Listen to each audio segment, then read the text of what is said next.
Hey, greetings everyone. My name is Tony Hollowitz. I want to show you how to use your iPhone to schedule a meeting and act with just your voice. So this is my iPhone right there. I'm going to schedule a meeting and act for Saturday, June 20th at 9 a.m. Just a sample meeting. So let me do that right now. Hey Siri, can you schedule a meeting for Saturday, June 20th at 9 a.m.? What do you want to call it? Sample meeting for my act subscribers and listeners. Sample meeting for my act. Subscribers and listeners.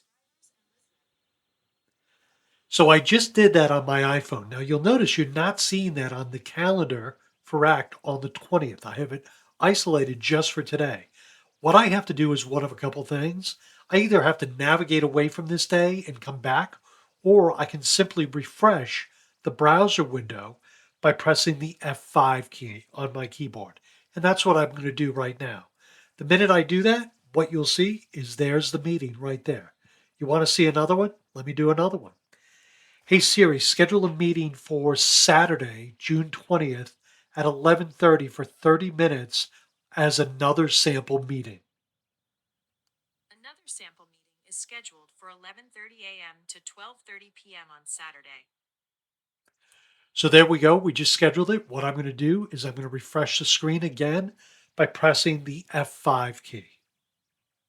I won't delete. There you go. So there's another one, 11:30.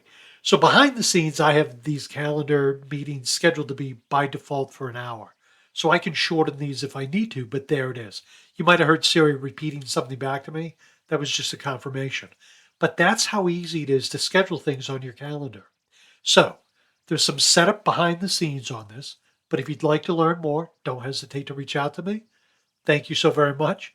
Have a great day, everyone. My name is Tony Hollowitz. Be well. Bye now.